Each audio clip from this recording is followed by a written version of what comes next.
see.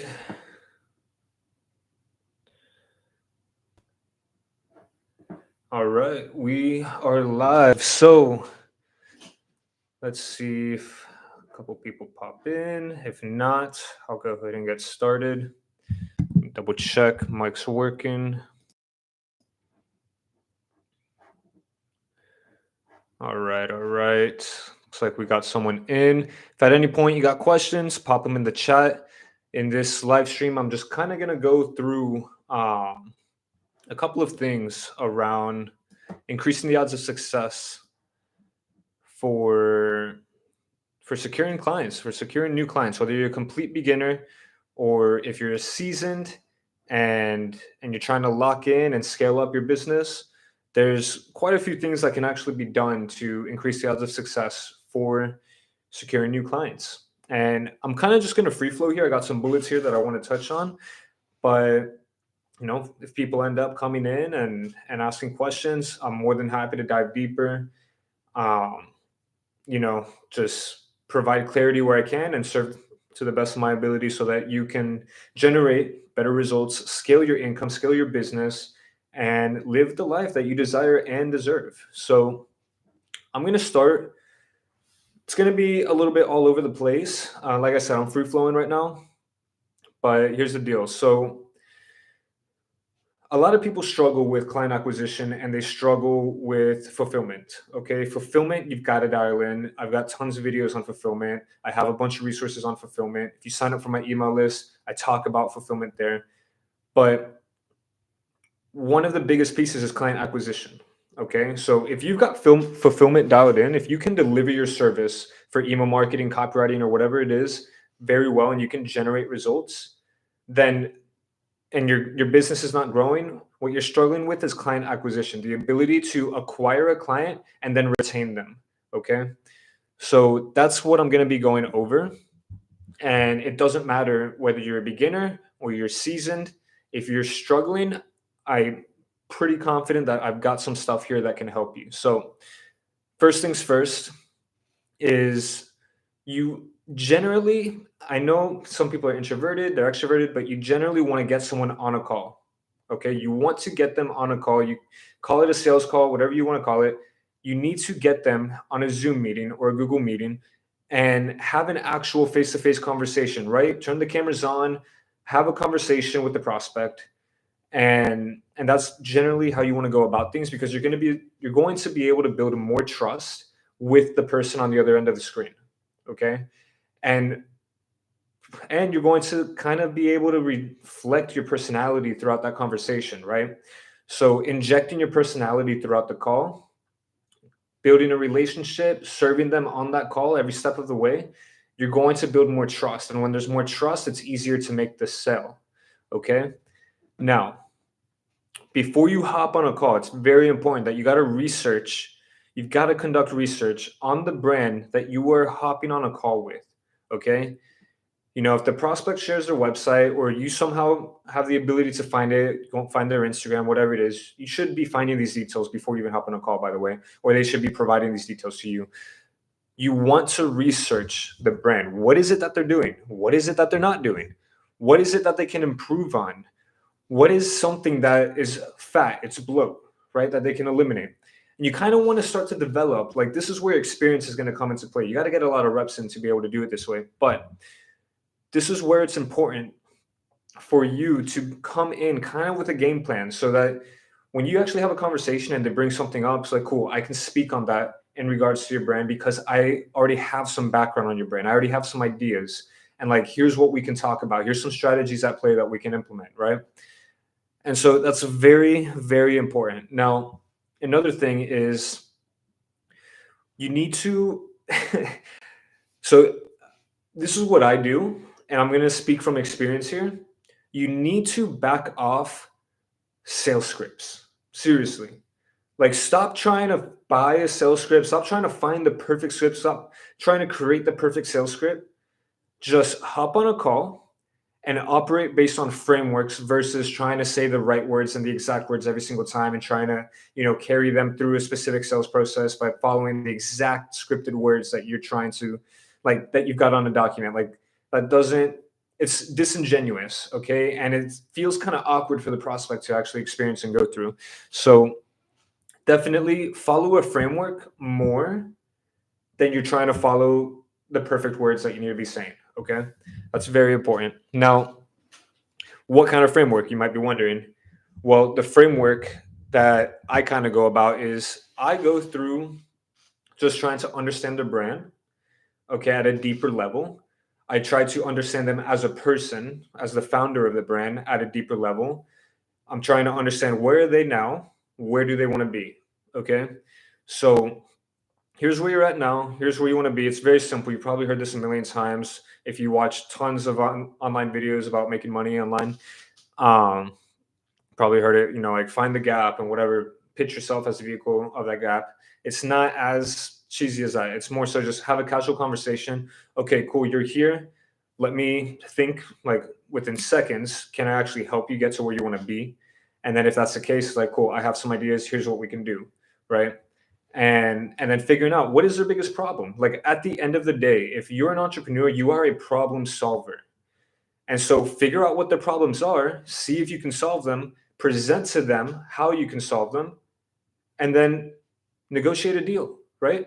If you're like, my budget's 3,000 and you're trying to pitch 7,000, if you really want that client and you need that client, then you need to negotiate and figure out a deal that's going to work for both of you guys. And that's kind of going to segue into, you need to be clear on how you price your offer. And you need to be clear on what it is you can include in addition to, for a particular price to secure a client, or what you can actually detract to make it a fair deal for the price that they want to like come in at or not, right? So you need to have a really clear understanding of your fulfillment service, of your offer. And you need to have a clear understanding of what are the key things that are going to move them forward and actually getting to where they want to be instead of them staying where they're at. And then understanding the price points and understanding why you're charging that price point. Okay. Especially as a beginner, you need to understand that. Now, if you're more seasoned, possibly you don't need to go about it that way. Sometimes I charge just because certain prices, just because I want to charge a certain price. That's what I want. I don't need the deal. I don't need, like, that's the level I'm at right now. So I don't need the deal done. If you want me to help you and support you and scale your brand because I have the capability of doing so, then you pay the fee that I'm requesting. And my rule of thumb is I always aim to provide 10x the value of whatever fee I'm charging. So if I say I'm going to charge you 10 grand, then my expectation is I'm going to make you 100 grand, right? And so that's something you need to understand. You need to dial in. When you have these things in place, it's going to increase the odds of success for you to secure that client, because you're going to be able to have more confidence on the call. You're going to know where the call is going to go. You're going to be able to guide the conversation on where it is that you want that to go, so that you can eventually lead them to the point where it's like, hey, we're making a deal or not. All right. Now, the other thing is to be likable, right? Mirror their energy. That's going to be the easiest way to be likable. Obviously, you need to come with respect. You need to be kind. You do like all the right things, right? Just be like a quality human being on the other end of that screen. But one of the quickest ways to be likable is to just mirror their energy. Okay. If they're, very high energy, okay, cool. Hey, let's talk quick. Let's have some high energy. If they're like, okay, relax, and they want to take it easy. Hey, yeah, I totally understand where you're coming from. I understand that this is a problem and this is where you want to get to. Now, what if we talk about, like, have you done this? Have you done that? You know, are are you is your execution aligned with the values you have? Like that could be a problem. You see how I'm talking like a little bit slowly? So be likable by mirroring their energy. And this goes both for before the call, when you're in conversation with the prospect, and during the call. Okay. And I would say it even bleeds to, the first, beginning moments of building a relationship with your client. And another thing here, it's very, very important. All these things are important, but this one's very important, is you need to speak with confidence and authority. Okay. If you're coming on a call to speak to your prospect about email marketing and the results that you can produce the potential that it has for their business, it doesn't matter if they're a six-figure entrepreneur, multi six-figure entrepreneur, if they're running a business that's seven figures, eight figures, nine figures, you need to approach them as an authority figure with confidence on that call. And the way you display confidence, like, I understand when you're starting out, you might be a little bit nervous, but the way you display confidence is by simply being an expert in what it is that you're doing. And sometimes, especially when you're starting out, you don't your expertise doesn't lie in experience, but your expertise lies in the studying, the education, right? So put in the hours, put in the effort to dial that in and get that solidified, because that's going to make a massive difference. If I go, oh yeah, I think no, no, you're right. I think this can help. Yeah. Oh yeah, you want to get better click rates, and you think that, yeah, I think that would work too. I can help you do that. It's like, no, if they're saying something and you don't believe that's right, it's not aligned with how you've educated yourself and the strategies that you've developed for yourself to fulfill for your client. You need to say, hey, I understand why you might think that, but actually, let me tell you why this could actually be hurting you. What you're doing right now could be hurting your email marketing channel. So here's what I do and why I approach it this way, right? That's confidence, that's authority. And so, Amar, welcome. Yo, if you have questions, pop them in the chat. I'm more than happy to serve you and answer those questions. I'm kind of just free flowing here. I'm going to go through the rest of these things. So that's really important. You need to speak with confidence. You need to speak with authority. Okay. And that's how you do it. Now, another thing that's very important here is you need to seek to serve at every step of the way. From the moment you reach out or the moment they reach out to the moment you're in conversation, to the moment you hop on a call, to the moment you start closing the deal and you start developing a relationship with them, you have to serve them. You have to at least seek to serve them, right? Seek to serve them at every step of the way. And that means if they say something for what they want to be done on their email marketing channel, I'm using email marketing as an example because that's what I talk about a lot here, and it's wrong, or it doesn't align, or it's going to hurt their strategy, or it might hurt their deliverability, that's when you come in and look, speak with confidence and authority and say, hey, this is going to damage what you're doing right now. Here's what we can do instead. And here's why it's going to damage it and why doing it this way will be better, right? And so that's serving them. They might not like it. And a lot of the times when you're serving someone, when you're actually doing what's best for someone, they don't like it. But when you find the right client, they're going to respect it, because at the end of the day, they're looking for other people that are going to own what you're kind of like fulfilling on the email marketing, the advertising, the copyright, whatever it is that you're doing, right?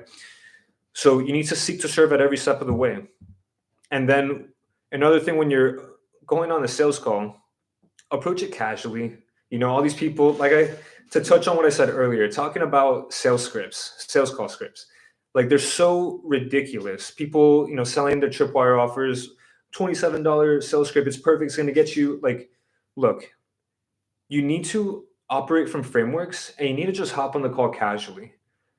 I go into a call, I understand the three things that I need to get in terms of information from the prospect to be able to figure out, can I help them or can I not? And if I can, all right, let's start talking about a deal and let's get this going. Otherwise, I'm not going line by line. Oh, where are you based out of? Okay, cool. Yeah, this live will be on YouTube, 100%. Where are you based out of? Okay, that's cool. That's cool. So what do you think is holding you back? Like, cut the shit. Just have a casual conversation, human to human. All right, cool. Hey, whatever your name. Hey, Jason, how you doing, Jason? Good, good, good.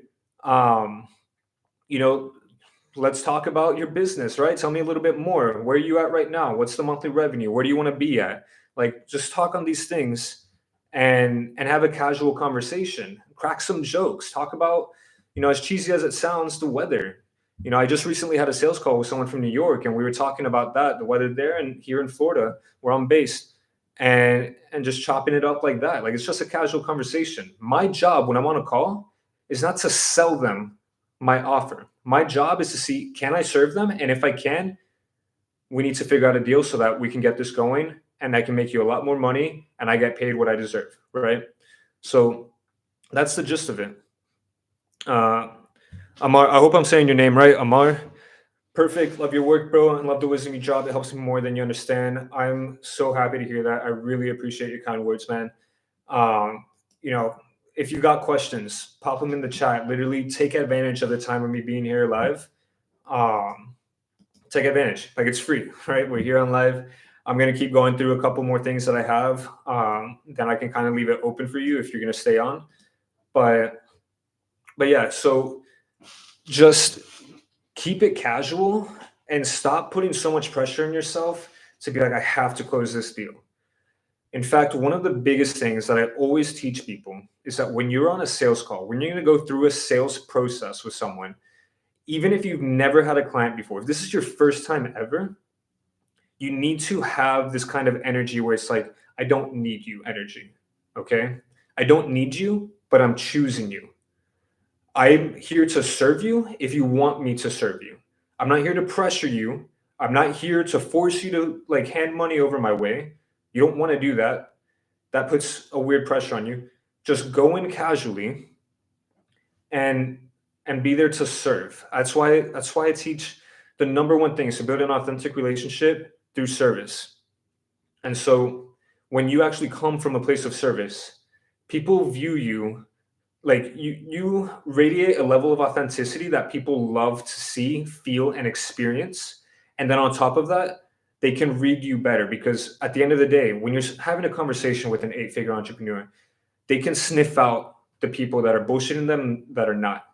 So when you come on, you need to come on with this energy. It's like, hey, I'm here to serve you. As much as I'd love to work with you, I know there's 1,000 other people that I can work with. So I don't need this right now. But if I can figure out if I can help you, and I can, then let's figure out a deal to get working together. And then we can produce results, we'll work together, have a nice time, whatever. And so that's really, really important. Amar asks, as an email marketer, do you work every day? And if you do, isn't it repetitive?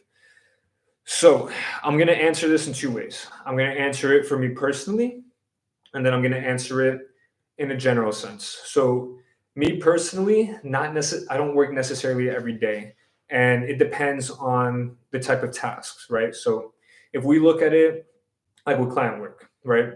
So let me give you some context. I'm in a position where I'm very selective with my clients. I only want to work with clients that I truly believe in, that I know I can scale their companies, and I'm not in the game of short-term deals. I'm not in the game of, oh, okay, we'll work for 3 months and then you can't, like, you want to go try to do it. And I don't play that game anymore. Okay. That was a year, 2 years ago. I no longer play that game. I'm in the process of working with brand owners for 12, 24, 36. Like, I'm looking at 5, 10 year deals, right? And for scale, and I'm looking for equity partnerships and rev share deals. So that's the process I'm in. And so in that context, client work, it's not necessarily every day. I'm pretty structured, and sometimes I'll get a lot of work done within 4 to 5 days. And then it's a couple weeks off for one client, keep in mind. And then I'll go back and I'll strategize because a lot of it is creative. So a lot of the time, I'm off the computer. I have to be off the computer. If I'm sitting on my desk for 12 hours a day, the creative juices don't flow. I need to be active. I need to do some reading. I need to go outside, hit the gym, go spend time with family, go spend time with friends. I need to explore life. Like, that's what's going to feed me these creative experiences that I can feed off of, as well as understand what my clients are going through and what they're doing and how I can feed off of that and get the creative juices flowing. And so that's pretty important. Now, at an even deeper level of personally, I have an email list. I'm not sure if you're on it, if you're signed up, link in description if you want to check it out. But I write a daily email. So that takes me sometimes anywhere between 5 minutes. Sometimes, if I feel like taking my time to write an email, an hour. And so that will be my own personal email list, right? But generally, what I'll say, all right, sick. So generally, what I'll say is, when you're working with clients, let's say you've got some clients that you have projects, like one-off projects. They come to you maybe every couple of months. They're like, hey, here's $3,000. Can we get X deliverables? Sometimes you'll have retainer clients. So that's every month. generally, I would say majority of your time is going to be spent in the creative arena, right? The writing time, once you get really good at writing, it doesn't take that long. And I'll be very transparent with someone like with certain clients, especially after you've done all the market research. Once you understand their target market, once you understand the company and its offerings very well, you're going to get to a point eventually, and you have your reps in, you're good at copywriting and all this because we're talking about email marketing, and you have strategies dialed in, you've been doing this for a while, like it gets the time that you have to put in for execution gets smaller and smaller. Now that doesn't mean you don't produce good results. It's just you're very refined. You've got systems in place. You've got SOPs to leverage. And so over time, you get really good with that, right? And so I personally, like with clients, it takes me 10 minutes to write an email on average, right? My personal stuff, if I want to take longer, I'll take longer because it's just my own stuff. I can do whatever I want with my own stuff. Now, let me touch on this next point about increasing the odds of success for securing a new client. You want to implement personalization. It's really, really important. I'm going to touch on your other questions for sure. You want to implement personalization. So, and I'm not talking about like the cheesy crap that was taught, 10 years ago, where it's like, oh, hey, name, and then a quick one-liner. Like, yes, that can work, but if you get legitimately personalized and you figure out things about this prospect that is very difficult to find, like you got to do some legit digging, that's going to pay off better. Okay. Because people are like, oh, you did your homework. Like, just imagine if you were an 8-figure entrepreneur and someone emails you about something that happened 2.5 years ago, and they actually provide some sort of value commentary in relation to that. Like, you're gonna feel good. You're gonna be like, oh, this guy actually cares, and he's actually trying to help. Like, that's pretty cool. And that thing that happened 2 years ago, like I didn't really talk about it that much. It's gonna make them feel better, right? So implement personalization without being lazy. That's so key.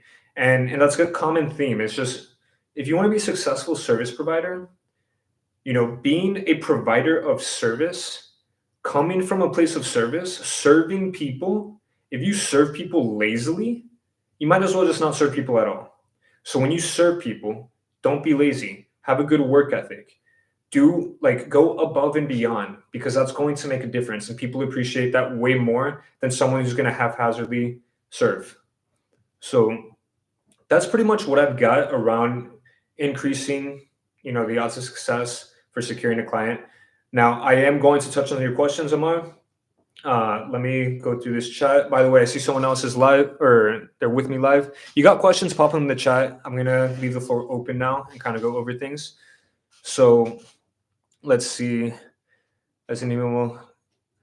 Yeah, and also on the point of like, is it repetitive? It can be, but it's part of the process. And that's why, like, once you have the income stabilized that works for you, this is where it really pays off as a service provider to work with clients you legitimately enjoy working with and believe in, because then you're always going to be creative and you're always going to be interested in learning more about that. So it definitely makes that easier.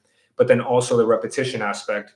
It's like sometimes like you're going to operate because, oh, I just love this so much. I love being creative. I love learning about this. Sometimes you're going to operate where it's like just straight out of discipline. Like, okay, I need to buckle down and just get this done. Right.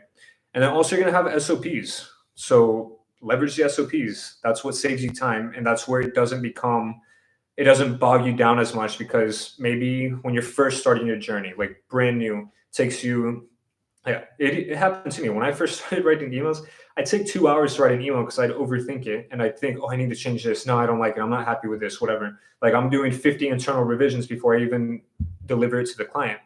And so that's a problem. But now it's like, I know what works. I know what is of quality. Boom, 10 minutes, done. If I need to do a minor revision from the client, cool, we'll get it done. That's it. But generally, there's no revisions, just because I work with clients that trust me because it gets results, right? So let's go here.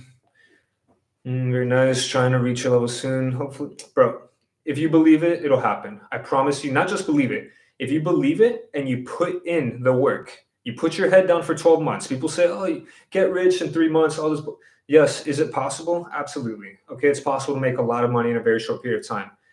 But if you're serious about this and you want to build a strong foundation so that this becomes so easy where it's like you can do it in your sleep and then you're making tens of thousands of dollars, then put your head down for 12 months, master every aspect of it, learn all the different aspects that you can master in relation to you delivering the results, and you'll be able to get to the point. And it's closer than you think. For someone that's willing to put in the work and legitimately like believe it and put in the work, it's much closer than you think. So I actually expect you to put in the work, Amar, and I want to hear about it. I want to see an email, a comment, whatever in the future. We're saying, hey, I finally got my first client where they're paying me the price I want to pay, or I want them to pay. And it's a client that I chose, not because I need it. Definitely want to hear about that in the future. Now, all right, I earned a company around $50,000 in the span of almost 4 months. So that's a pretty good stat.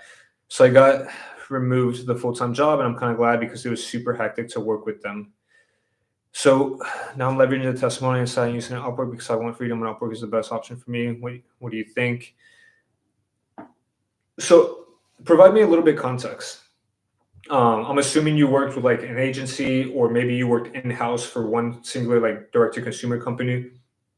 If that's the case, first of all, 50K in 4 months, solid. Now, I would say it's just, and this is actually going to tie in with securing new clients. Reflect on what it is that you did in terms of strategy and execution that generated that result. And what are the other moving factors that came into play? Because it's not just the email that generates the money, okay? Perhaps they're spending a certain amount of ads that gives you enough traffic to get in the opt-ins, and then you're able to start leveraging that, right? So understand all these different factors because this is going to support you in client selection. So when you have a call, you're going to be able to know immediately, hey, let me ask my 3 questions. Boom, boom, boom. Okay, you passed on all 3 questions. I can help you. And when you secure a good client, when you pick the right client to work with, it's going to be much easier to generate really good results. Now, on the other end, okay, you can leverage that case study and you can take as many clients as you possibly can. Obviously, do it ethically, but with the belief system that you can produce results, and not like, pie in the sky type of vibe, but like you legitimately see a way, even if it doesn't pan out, but you legitimately see a way, go for it. Because this is what I did. I took a chance on a client. List was less than 300 subscribers, no ads, literally no paid traffic because it was in an industry that it couldn't be done. And in about 10 months, like you see my YouTube video, 250,000 in less than 10 months. There's no ad traffic. With the list less than 300, grew it to, I think it was, what was it? 4,000 people. And it's still a very small list, but that small list, like a ton of money was coming through specifically through email.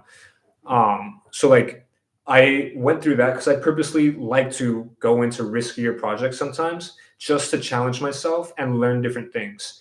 Now, if you're not comfortable with that, that's perfectly fine. But some people are, such as myself, and that allows me to develop new ideas and strategies and see, okay, if I go in here and do the hard thing that no one is willing to do, like this is a client that everyone else would reject. Let me go do it, see if I can figure it out. I figured it out. Now I can replicate this for other people and in different ways that now is unique to me. No one can figure this out because it's my unique process, right? And so, yeah, that would be a good case study. Definitely leverage it. And at the end of the day, you got to leverage with what you got. Leverage what you got. Case studies are always going to be powerful than portfolios. I honestly, you don't need a portfolio if you've seen um, my Instagram video. One of my most recent Instagram reels where I talk about Upwork. I went on Upwork, pretended to be a beginner, no portfolio, no experience, no case studies, just talking about the knowledge I had in my brain and actually just attempting from scratch, brand new Upwork account, and signed my first client in 7 days for $1,000. That's like, it's not necessary. Portfolio is not necessary. I proved it 2 years ago. I'm proving it again this year because some people still feel like you need all these different things to be successful. It's not the case. So Upwork, I think, is a phenomenal option for you. Go for it. Just you got to have a proven plan for profit, of course. And if you just get your reps in, you're going to figure it out eventually, right? 10 minutes. Yeah, 10 minutes for an email. 10 minutes for an email. I'll say that on average. So don't take it as the gospel, as like that's the standard you need to hit. In fact, the best I thought I was actually going to execute was 30 minutes per email. I legitimately thought that. Then I invested into some mentorship with someone, and all they did was expose me to the idea that you could write emails in 10 minutes, quality emails that generate sales. No one had ever, like, I had never thought about that. I was like, oh, 30 minutes is the best because that was just my personal experience. And sometimes you just need to be exposed to the idea that it is possible for it to be done. It's similar to the 4 minute mile, like in the Olympics a long time ago. It's like no one could ever break the 4 minute barrier. And then someone did. And then everyone just started breaking it. Like it became normalized. And sometimes it's just because us as humans, we need to be exposed to the idea that it is possible, that someone has done it before us. And so then we go do it, right? We go figure it out. So yeah, 10 minutes, you mean more human, conversational? Absolutely. Like when you're speaking with people on a sales call, just it's a lot of people try to treat everything so formal in business. And I don't understand, like, I understand why, but doing that, like if you're going to corporate, okay, you're gonna be all like tied up and whatever. Like I try to stay away from corporate, so far away from corporate. I don't like working with corporate style companies or anything like that. I like to work with people that I can talk directly with the founder at any level that they're at, whether it's 6, 7, 8, 9 figure entrepreneur. I can have a conversation with the founder, and they don't micromanage. They let me do my thing. We collaborate, whatever. And it's all conversational. It's casual. We're chilling. We're getting to know each other as people. We're getting to the point where it's like, hey, I'm here to serve you, and then it's gonna turn around and they try to serve you as well. So just keep it casual, like human to human interaction, right? Let's see. Nice, nice. Well said, man. Thank you. I don't know what that's in reference to. I'm sure I've said a lot of good things. Exactly. Some days it really fun, and some days it gets a little boring / busy. Yeah. I mean, just like anything else. For example, I played soccer when I was younger, and it's like I love the sport. I love being on the field. I love playing with people that I get along with. I love competing. That's the number one thing for me. I love competing. But then there's days where it's like I'm just bored. I'm just doing the 2 hours of training with the team, whatever. I don't feel like it today. And like it doesn't matter what you do in life. And I feel like people don't talk about this enough. They always try to glamorize it online, like, oh yeah, everything's perfect. It's always going to be a blast every day. It's like, no, sometimes it's boring. But sometimes you got to do the same redundant, boring shit every single day to be able to continue to grow your business and have that blessing that you've been blessed with, right? And not take that for granted. So that's pretty important. Don't worry, I'm almost there. I believe it. Keep going, man. Keep going. I'm rooting for your success. It was a hair care brand. That's pretty cool. Hair care brand. There's a lot of hair care brands, so you got a lot of opportunities there. And a hair care brand, having a case study like that for a hair care brand is actually going to support you with just beauty in general. Products for females, products for males.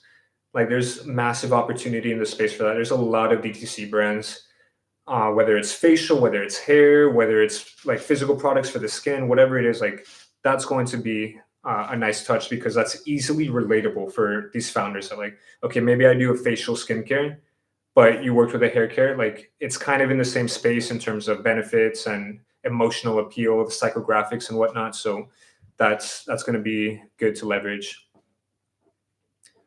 Oh, nice. Wow, that's extremely motivating, bro. Bro, you don't understand. I don't think I'm a beginner, don't get me wrong, but I'm far from your level, but I will get there. Nah, man, you're good. You're good. I'm confident, 100% confident. You put in the work, you put in the effort, you stay disciplined, you stay persistent, even on the days where it sucks. Like you don't want to wake up. Actually, I'm gonna break it down for you right now. And I know it sounded a little motivational. Today, I did not want to create any sort of content. Okay. I'm being fully transparent right now. I did not want to create a YouTube video. I didn't want to post it. I went live on Instagram. I didn't feel like doing that today. I didn't feel like creating a reel because I made a commitment to myself this month that I want to post daily just to build the habit. And what's it called? I forced myself today. It's like, you know what, Kevin, you don't want to create a video or whatever? Like, that's easy. You know what you're going to do instead? You're going to go live. I did it on Instagram, and then now I'm doing it here on YouTube. You're going to go live, something you've never done before. This is my first time live streaming on YouTube. Today was my first time live streaming on Instagram as well. And you're going to go do it. You're going to buckle down, and you're going to execute. You don't want to do it behind closed doors? Cool. You're going to do it publicly in front of people. And that's just me. Like, I forced myself to do that, right? So that's what it takes. Like, just keep going. I was following a script for sales calls is so cringe. 100%. I realized this. So I've been in the marketing space for a decade now, right? And I realized probably my third year in, I was just like, no, like sales scripts, bro, this doesn't do anything. I always end up going off script anyway. I need to figure out what is just the information that I need to know. And then if I believe I can help them, I'll tell them. And then we'll figure out, and I'll show them how. And then we'll figure out, okay, what's the transaction? What's the deal we can make? What's the fee you're happy paying and I'm happy accepting so that I can go help you, right? And if they believe I can help them, then that's when we start talking about money. So that's kind of how I go about it. It's very simple. And doing that, you can have 15-minute call, like one call closes in 15 minutes, right? For anyone that's a beginner out there, I want to set the expectation. When I did my little challenge with the Upwork, honestly, I didn't think it was going to be that quick. I thought I was going to take 30 days to sign the first client as a complete beginner because I had nothing to leverage. It was a 2-hour sales call. So sometimes that's what it's going to take, because there's going to be so many different, hesitancies from the prospect, and you kind of just have to go through that conversation. If they're still on the call, it's because they're interested. So that's what I did. I went through that, and then I secured the deal, right? Yeah, that's fun. Cringe. Like, we both are human, bro. It's a combo, and you're doing them a service. And also the other thing is, if they don't want what you are doing, if they don't want what you're doing when you're following the salesy tactics, it will give them an ick. Absolutely. If they don't know what you're doing, then you're trying to follow these salesy tactics. 100%. Exactly. By the way, do you design your email or you work with a designer? So I don't do designs. I don't do designs. And this is where I go against the grain. Like, when I first started a couple years back, specifically with email marketing, in my opinion, when I started learning deeply about email marketing, I was just like, why these designs? And you probably heard me say it in other videos or on Instagram or emails, but I just think design-based emails, like visually pleasing emails, which is what is, like, I consider the traditional route of email marketing for big brands. And then a lot of small brands try to replicate it, don't get success, and then they wonder why. I consider those to be glorified billboards, in the sense that you're just turning your email marketing channel into a broken and boring advertising channel. The point of email is to build relationships. Through relationship, through service, through engagement, through entertainment, through all these different things in a text-based format, through high quality copy, you're going to get better results. You're going to generate the sales. You're going to get fan mail. Like, I routinely get fan mail for clients all the time when I write an email. I've even written so many emails where we have no call to action. No call to action. But then that email will generate $1,000, $2,000, because they go out of their way. And I maybe talk about a product, not linked at all, talk about a product in a story. They enjoy it, and then they go find it, and then boom, they purchase, like, almost immediately within 20, 30 minutes of reading the email. And it's because, like, I boil it down to text-based emails. Text-based emails saves you time from having to design and all that stuff. Like, why waste the time designing? It's not necessary. Unless your brand is 100% built around that, I don't think it's necessary. And then the other thing is, text-based emails allows you to leverage the full power of copywriting. Like high quality copywriting, because that is the skill, the number one skill that is at the root of success for everything. It doesn't matter if you're doing like a sales call, you're going to have to learn how to communicate effectively to generate a sale. It's all copywriting, right? And so everything is sales. If you can communicate effectively in different ways with story, with educational aspects, educational angles, and just understanding your target market at a deeper level through text-based emails, you can actually write much better. And here's another thing I'll say about email. Um, well, real quick, just to like show some credibility around why I'm speaking on this. First, I went against the grain. Um, a lot of almost, I'd say 90% of clients that I've served specifically for email marketing were always against it. They had a control.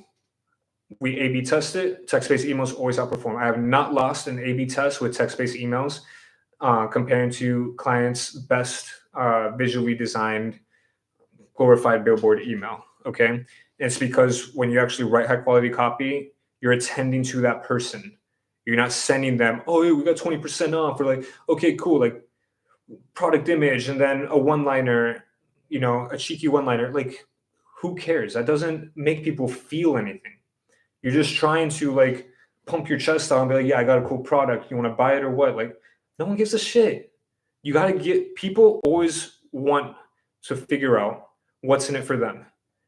And you can communicate that effectively and touch on some very like heavy hitting hot psychological buttons to generate a sale with quality copy. Um, I want to see you hit 1K before June. I'm trying, man. I'm trying. Um, I'm I'm trying. We'll see. We'll see. I'm in it for the long run. So whether it happens in June or at the end of the year, I'm chilling. I'm here to serve. Let's see. 2 hours. Yeah, 2 hours for designing. If they know what you're doing. I dislike design a lot. I do too. That's why I've never offered it. And I've always told a client, if you want to design, go hire someone else to work with me, or I'm not your person. And I'm willing to let go of a deal, especially in the beginning when I was trying to secure clients. If they're like, we want visually pleasing, and I've said my case and they disagree and they're not even willing to test it, like, okay, goodbye. I don't care how much money. Like, I've even had people offer me, it's like, okay, like maybe you're not that good at design, Kevin, but like if you learn it, like I'll pay you extra. I'm like, no, I'm not wasting my time. I do not like that at all. Um, yeah, not your thing, not my thing either. That's why straight text based copywriting is the way. And also it just produces better results. And people need to realize that. Yeah, so we go interesting, bro. You will get there. Yeah, I agree with you. I agree with you. You're helping a lot of people, bro. Appreciate that for sure. So I'll give it a couple more minutes. If you got more questions, man, feel free to pop in. Like pop in the questions. Otherwise, I'm gonna end the live stream. And Amar, I really appreciate you hopping on, asking these questions, being engaged, being active. I'm glad to see that you actually took advantage of me being live. I've got how many subscribers? It's Friday afternoon, Friday evening, Friday night, depending on where you're at, Friday morning, whatever. And people, you got over 500 people, and you're the one in here that's actually taking advantage. Like, that speaks volume of you. So I appreciate you, and I hope to see you in any future live streams, Instagram, YouTube, whatever. 2:14 a.m., bro. Dubai. You got the commitment. You got the work ethic. Keep it up. Continue to persist. Again, I got nothing but love for you, bro, and I'm rooting for your success. So if you have any last questions, feel free to do it. If not, I'm going to end it here. Just have a moment of silence. Nothing but love. I appreciate it. I appreciate it 100%. Actually, let me. Or Amar, are you cool if I share something with you around an offer I have? If not, like, it's totally fine. You probably saw me write about it in email or whatnot.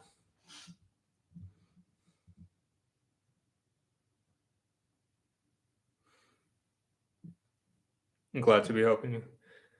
Yeah, so Here's the thing that I've been reflecting on for a while. So I'm going to be offering mentorship. I'm going to be having spots opening up. Don't know when that's could be a month from now, a few months from now. Don't have that dialed in yet. I'm still reflecting on what's going to be the best way to serve someone to help people get results as quickly as possible, and like legitimately live the life they want to deserve. So if you want to check that out, I have a mentorship waitlist. So you can sign up for the waitlist. That's the only place I'm going to let people know when spots are available.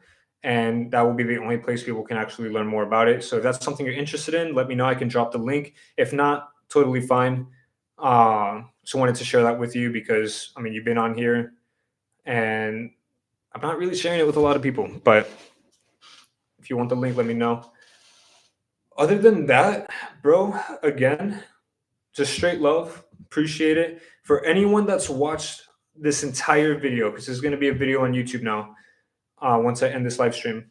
For anyone that has watched this and you're just starting out, just execute, execute, execute. Put your head down and look for the long term.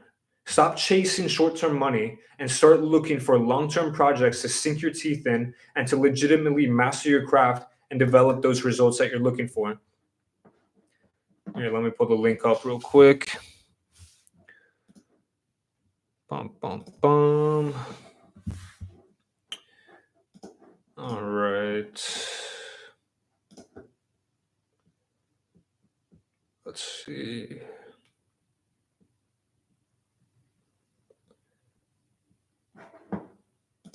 Here we go. That work? Here, Command P, mentorship waitlist. There you go. So there's the mentorship waitlist.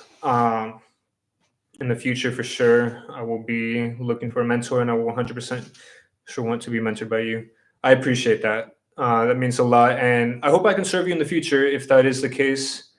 Yeah, if you sign up, you'll be the first, and the people that are signed up on the mentorship waitlist will be the only people that will be able to learn more about what it is, how it works, if we end up working together and whatnot. So yeah, you can go ahead and take care of it there. Cool. So I'm gonna go ahead and close out again. If you watch it this far, put your head down. Stop chasing the short-term money. Stop looking at all the glamorized BS online. Master the skill set and take action. If you're just starting out, 20% of your time needs to be spent on skill development. 80% of your time needs to be on action, getting clients, focusing on that so that you can get real reps in a real life environment versus just practicing on your own all the time. But that's it. I'm going to close out. See you in the next one. Amar, take it easy. Let's see.